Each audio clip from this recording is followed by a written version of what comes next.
मोदी योगी को हराना मुश्किल ही नहीं, नामुमकिन है। ये हम नहीं कह रहे हैं, ये देश की जनता कह रही है और यह विपक्ष खुद ही कह रहा है, क्योंकि विपक्ष के पास कोई दूसरा मुद्दा है ही नहीं सिवाय मोदी के। इन लोगों का पता नहीं, इतने राजनीतिक कैरियर, इतने राजनीति में इन लोगों को इतना समय हो गया, लेकिन पता नहीं इन लोगों की बुद्धि, इन लोगों की मानसिकता में कहाँ कमी है। इन लोगों के पास अभी तक इतना दिमाग नहीं हो पाया कि धीरे धीरे सब पप्पू बनने के ही राह पे निकल पड़े हैं। हमें बड़ा विडंबना विचित्र लग रहा है कि जब विपक्ष के कोई नेता ऐसा नहीं है जो इन लोगों के जैसा पुरुषार्थ करे, कार्य करे, पूरा दिन रात ये लोग कार्य कर रहे हैं, और जब भी विपक्ष कोई बात छेड़ता है तो उसमें ये लोग नया जंग छेड़ देते हैं। मतलब इस तरीके से टूट के पड़ते हैं चारों तरफ से कि विपक्ष एकदम उसी में शांत हो जाता है। ईडी सीबीआई अलग बात है, वो पचड़ा है जो कानून का, वो मसला अलग है, उसमें हम कुछ नहीं बोल रहे हैं। लेकिन एक बात ज़रूर कह रहा हूँ, मोदी जी बार बार बोलते हैं कि ये देश सुरक्षित हाथों में है, लेकिन हमें ऐसा लग रहा है किसी किसी मामले में कि इस देश में हमारे सैनिक, सेना, थाने और सरकारी संपत्तियां, कानून, हमारा लोकतंत्र ही नहीं सुरक्षित है। तो हमारा देश कितना सुरक्षित हाथों में है और ये देश कितना सुरक्षित है, आप खुद इन बातों से विचार करिए। 9 साल सरकार के बने हुए हो गया, 3 कानून की मांग कर रहा हूँ बहुत पहले से। ये भारत हिंदू राष्ट्र बने न बने, लेकिन अगर देश में कोई आगजनी हिंसा की घटनाएं करेगा, कोई अगर गोली मारेगा, निर्दोषों की हत्या करेगा, कहीं भी देश में हिंसा की घटनाएं होंगी, पत्थरबाजी होंगी, उसी वक्त उनको गोली मार दिया जाए जो ये कार्य कर रहे हैं। ये 1 मिनट में सारा मामला हल हो जाएगा। उस दिन से कोई आगजनी हिंसा, पत्थरबाजी की घटना देश में नहीं होगी।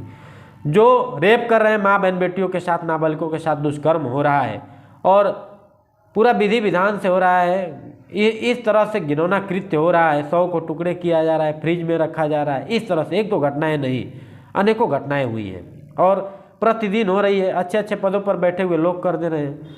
उन लोगों को तुरंत सड़कों पर नंगा करके जिस तरह से एनकाउंटर चल रहा है, उसी तरह से उनका भी एनकाउंटर होना चाहिए।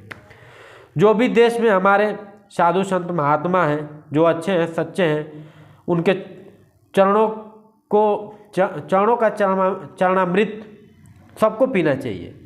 सब पीजिए, उनको भगवान मानिए। लेकिन जो रेप, बलात्कार जैसे घिनौना कृत्य कर रहे हैं, और वो भी नाबालिगों से कर रहे हैं, चाहे बुड्ढों से ही कर रहे हैं, जो इतने पवित्र हमारे धर्म स्थल को बदनाम करने का कार्य कर रहे हैं, उनको आतंकियों से भी ज़्यादा सजा इस देश में मिलनी चाहिए। और आतंकियों से भी ज़्यादा उनको इस देश में, आतंकियों से भी ज़्यादा उनके साथ मतलब दुर्व्यवहार करना चाहिए। क्यों? क्योंकि वो लोग धर्म को फॉलो कर रहे हैं, उस धर्म के ध्वजावाहक हैं जो दुनिया में ध्वजा पताका, दुनिया को दिशा दशा देने का कार्य करती है। और उस रामकृष्ण के वंशधर हैं, उस शिव के वंशधर हैं, महात्मा बुद्ध के वंशधर हैं, सीता, दुर्गा, लक्ष्मी, पार्वती के वंशधर हैं, अनुयायी हैं, जिन लोगों ने त्याग तपस्या के कारण अपना एक अलग दुनिया में एक अपना अलग पहचान बनाई। हम लोग उस परंपरा के रक्षक हैं, उस परंपरा के वाहक हैं। तो इस तरह से जो घिनौना कृत्य कर रहा है, उसके साथ ये सुलूक होना चाहिए।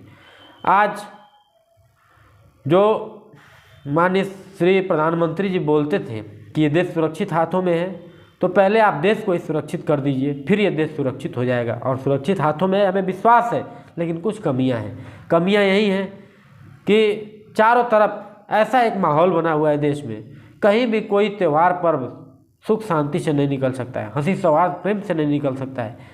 जरूर उसमें कुछ ना कुछ विघ्न बाधा हो रही है। और कुछ लोग देश लूट रहे हैं। जो देश लूट रहे हैं वो भी संसद में बैठे हैं, विधानसभा में बैठे हैं। तो जिनके पास आय से अधिक संपत्ति है, उनके ऊपर भी आप ईडी, सीबीआई और शिकंजा बैठाइए। सब पार्टियों में है। कुछ आपके पार्टी में बहुत अच्छे लोग हैं, उनकी प्रतिशतता बहुत कम है। जो और पार्टियों से आए उनको आपने गंगा जल से धुला आचमनी करा दिया। तो पर्दा भी डाला जाए आँख पर, लेकिन इस तरीके से न डाला जाए। अंधेरपुर नगरी चौपट राजा, टकासर भाजी टकासर खा जाए, ऐसा वाली हाल हो जाए कि हम कहते ही रह जाएं कि ये देश सुरक्षित हाथों में है। इसलिए समस्त देशवासियों से